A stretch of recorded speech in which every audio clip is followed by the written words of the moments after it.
Всем привет и добро пожаловать на мой канал! Меня зовут Алина, и я помогаю тем, кто учит русский язык как иностранный, заговорить на нем более уверенно и естественно. Как я давно этого не делала, а именно не снимала видео, сидя перед камерой. Кто смотрел мои видео последние несколько месяцев, знает, что у меня выходили влоги, которые я снимала в начале июня, в конце мая. Вернее, не в начале июня, а на протяжении июня.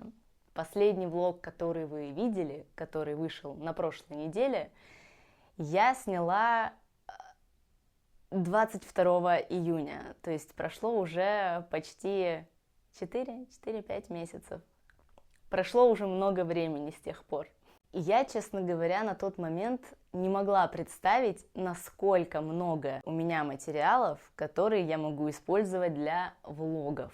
Я думала, что у меня получится 1, 2, максимум 3 влога с моей поездки. Но так оказалось, что мне этого материала хватило на несколько месяцев. Поэтому у меня не было необходимости снимать дополнительные видео.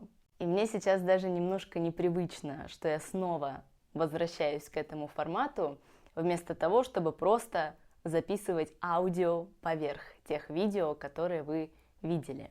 Сегодня я решила с вами просто поздороваться, рассказать, что у меня нового, показать вам карточки, которые я купила и про которые я постоянно рассказывала в своих влогах, а также расскажу, что я сейчас читаю, и дам вам рекомендации. А там посмотрим, куда нас этот разговор приведет. Если вам нужны субтитры, активируйте их внизу, а мы начинаем. Итак, во-первых, хочу еще раз поблагодарить всех, кто следил за моим путешествием. Мне было очень приятно монтировать все эти влоги, вспоминать все события и моменты, которые со мной происходили. Не всегда радостные, но тем не менее запоминающиеся. Я как будто бы еще раз окунулась в ту атмосферу, в которой пребывала все то время, и я была очень рада поделиться этим с вами. Как я уже сказала, я не рассчитывала на то, что влогов получится настолько много. Когда я снимала, я видела, что у меня папка пополняется новыми видео, но мне казалось, что они не настолько большие и что в общем объеме материала не настолько много, как это может казаться по количеству видео. Но как же я ошибалась. Надеюсь, что вы от них во всяком случае не устали и что вам было интересно и любопытно. На этом формат влогов у меня не заканчивается, потому что пока я опубликовала все то, что происходило практически полгода назад, я уже успела съездить в новое место и, конечно же, тоже для вас кое-что поснимать. Я ездила в Китай. Пару недель назад я оттуда вернулась. Я была в Пекине, в столице Китая, вместе со своей подругой. Мы очень хорошо провели там время, и это была немного неожиданная, спонтанная поездка, потому что на самом деле мне хотелось поехать в Европу. Я не планировала такого же масштабного путешествия, как это было в прошлый раз, но у меня есть 2 пунктика, которые мне поскорее хочется закрыть. Это поехать в Испанию и в Португалию. Но, к сожалению, так сложились обстоятельства, что в Европу поехать не получилось, поэтому мы поехали с моей подругой в Китай. Это была моя первая поездка в Азию. Я никогда не была в азиатских странах, поэтому для меня все было новое и другое. Я думаю, что я сделаю не только влог, но еще отдельное видео про культурные различия, про то, что мне бросилось в глаза, что мне показалось необычным, возможно, даже странным. Я старалась сделать заметки, чтобы потом не забыть, что меня поразило. Конечно, я не всегда все записывала, но старалась. Во всяком случае, я постараюсь вспомнить всякие интересности и поделиться ими с вами. Так что знайте, что вас впереди ждет еще один влог. А может быть даже и не один. по опыту прошлой поездки я теперь уже даже боюсь предполагать, насколько влогов я наснимала контента. Если вы помните, я в своей поездке из каждого города хотела привезти карточку. Такая вот стопка у меня получилась. Я не знаю, сколько здесь штук. У меня не получилось найти красивые картинки в каждом городе, но в большинстве городов все-таки удалось найти кое-что интересное. Хотя не всегда интересное. Я вам сейчас покажу.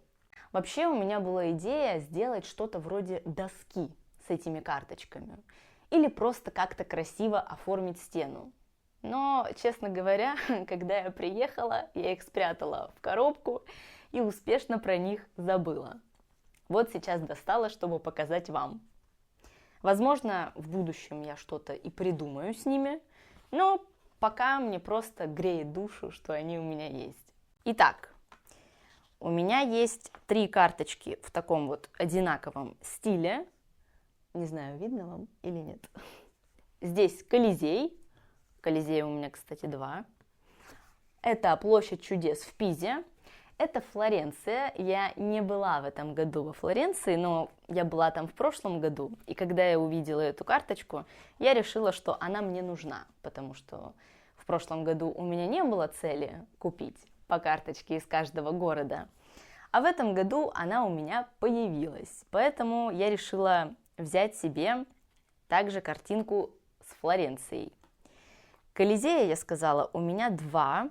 Вот, у меня есть еще такая. Вот. Мне они очень нравятся обе. Потом мне очень нравятся 2 мои карточки из Милана. Это были первые карточки, которые я купила в этой поездке. И мне нравится вот такая из Альберабелла. Если вы помните, у меня были сложности с тем, чтобы попасть в этот город. И я до него в итоге успешно добралась и нашла там такую замечательную карточку. Кто не видел, как я пыталась добраться до этого чудесного города, оставлю ссылку на плейлист. Хотела сказать на видео, но я оставлю ссылку на плейлист, в котором собраны все влоги из моей поездки. И если вы вдруг захотите посмотреть или пересмотреть, то сможете найти их по ссылке внизу. Потом у меня есть такие 2 чудесные карточки из Афин.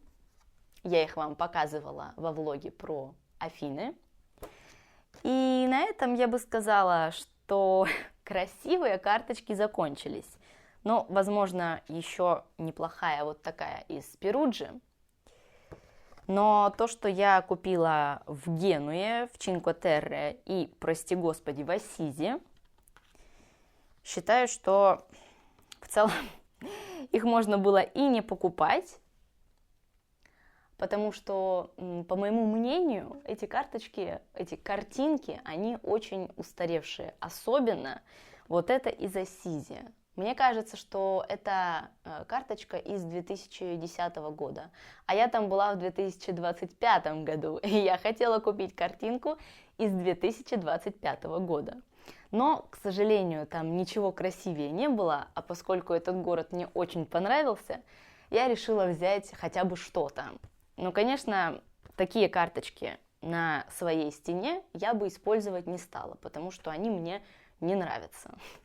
То есть это просто напоминание о том, что я там была. Так, про карточки рассказала. Теперь хочу вам рассказать про книги, которые я сейчас читаю. Если вы помните или знаете, по-моему, я говорила об этом в каких-то из своих видео, что в последние годы мне очень сложно дается чтение. Я читала очень мало, меня это расстраивало, и основная проблема была в том, что я не могла найти что-то, чтобы меня увлекло, и что удерживало бы мое внимание, от чего мне не захотелось бы отрываться. И, ребята, я нашла такие книги, которые с радостью хочу порекомендовать и вам. Месяца 1,5 назад я в очередной раз задумалась о том, что надо бы мне побольше читать. И попросила совета у моей подруги, у которой большая библиотека и которая могла мне что-то посоветовать. Она мне посоветовала 2 детектива. Про второй я говорить не буду, расскажу про тот, который хочу посоветовать и вам. Это книга Кейт Мортон «Хранительница тайн». Когда я прочитала эту книгу, во-первых, я осталась в полнейшем восторге от концовки, потому что она максимально неожиданная. Во-вторых, я получила нереальное удовольствие от самого чтения, несмотря на то, что первые 50 или даже 100 страниц были не очень интересные. То есть это была просто книга. Не могу сказать, что я читала ее с упоением, просто читала, потому что начала читать. Но в какой-то момент происходит вот эта переломная точка, после которой ты не понимаешь, почему до этого было не настолько интересно. Так вот, я прочитала эту потрясающую книгу, заказала вторую книгу, которую я тоже дочитала позавчера, кажется, и осталась в не меньшем восторге от этой книги. Это тот же автор, Кейт Мортон, и я хочу прочитать теперь ее все 6 книг. У нее, наверное, больше, чем 6 книг, но я хочу прочитать именно 6. Вчера я заказала 3-ю книгу этого же автора, и сегодня я пошла ее забирать, но она, к сожалению, оказалась в не очень приятном виде. Там где-то помялись страницы, и она в целом выглядела не очень. А я очень люблю, когда книга выглядит хорошо, то есть когда в ней нет никаких заломов, когда странички все ровненькие, идеально. Особенно, когда мне хочется собрать какую-то коллекцию, а я очень хочу теперь собрать коллекцию из всех 6 книг, потому что они к тому же еще и красивые. Надеюсь, вам видно. Вот, поэтому мне хочется, чтобы эти книги были идеальными, насколько это возможно. Понятно, что когда я их читаю, я так или иначе все равно загибаю случайно какие-то страницы, и она уже становится не такой идеальной. Но, да нет, вот эту книгу я прочитала, и она вполне себе идеальная. В общем, это детектив, который очень держит в напряжении на протяжении всей книги. Вот, кстати, вот этот вот «Дом у озера», это вторая моя книга, мне показалось, что она читается легче. Наверное, потому что уже с первой главы, она небольшая всего лишь, на страничку или полторы, но уже с первой главы начинается что-то страшное. То есть мы понимаем сразу, что что-то случилось, что-то, что мы будем распутывать всю книгу. Ну, не мы, конечно. Я хотела вам прочитать описание этих книг, но мне кажется, что на слух очень сложно воспринимать, когда кто-то что-то читает, особенно когда это литературный язык. Поэтому я не буду читать, а сама вкратце расскажу, о чем эти книги. Итак, «Дом у озера». Здесь 2 таймлайна, и у этого автора в целом такой формат повествования, что здесь 2, как это называется, хронологические линии. 2, наверное, сюжетные линии, которые относятся к разным годам.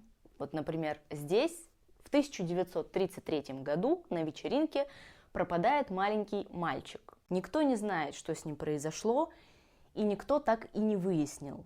Спустя 70 лет эта история снова всплывает наружу, и за нее берется детектив. И вот на протяжении всей книги мы пытаемся выяснить, что случилось в ту ночь и кто похитил мальчика. Следующая хранительница тайн. Здесь девочка 16-летняя видит, как ее мать убивает незнакомого человека, который приходит к ним в дом. Полиция заключает, что это был маньяк, а мама просто защищалась. И на этом история закончилась. Но этой девочке всю жизнь не дает покоя эта история, и она считает, что мать убила не просто незнакомца, и что вся эта история не просто случайность. И вот она берется за расследование и пытается выяснить, что тогда произошло и почему ее мать совершила преступление. В общем, я вам очень советую эти книги. Когда я дочитаю все 6 и соберу коллекцию, я вам обязательно похвастаюсь и скажу, что я думаю в целом обо всех книгах, потому что, возможно, у меня впечатление к 6-й книге поменяется. Возможно, мне все это приестся и уже будет не настолько интересно, но пока что я в восторге. Я уверена, что на ваших языках тоже можно почитать вот эти книжки. А сегодня я вам сказала, что я не забрала 3-ю книгу, но я заказала не только ее, а еще одну, которую тоже хотела прочитать. И в целом я решила, что чтобы у меня не приедался вот этот формат двухсюжетного повествования, что я все вот эти вот книги буду разделять какой-то нейтральной книгой, чтобы не читать их все подряд и все-таки получать удовольствие от них впоследствии. Так вот, я давно хотела углубиться в тему греческих мифов, почитать про греческих богов и вообще про историю Древней Греции. А я, к сожалению, в этой теме не сильна. И я вот нашла книгу, которая называется «Греческие и римские мифы», и надеюсь, что она мне что-то прояснит. Если мне будет интересно, я вам про нее тоже, наверное, потом как-нибудь расскажу. Про историю Древнего Рима я тоже давно хотела почитать, и я даже какие-то книги читала, и не только про Древний Рим, и про этрусков, но в итоге мне стало неинтересно в очередной раз, и я это все бросила. Но очень хотелось бы углубиться в эту тему и расширить кругозор. И на этом все.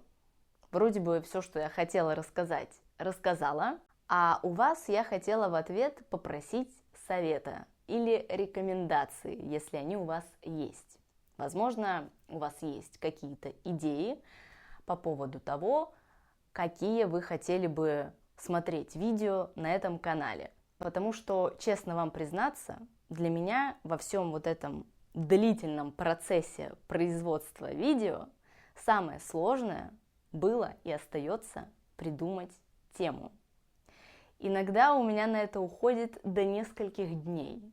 Я могу просто, конечно, я не сижу целыми днями возле компьютера и не думаю, на какую тему мне бы снять видео, но, тем не менее, бывают такие периоды, когда я очень долго не могу придумать, о чем вам рассказать и какую пользу вам принести.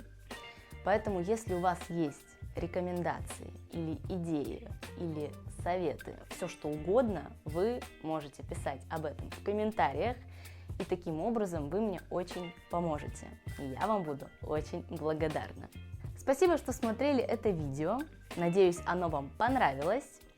Ставьте лайк, если да, и подписывайтесь на канал, если еще не подписаны. А я с вами прощаюсь до следующего видео. Пока-пока!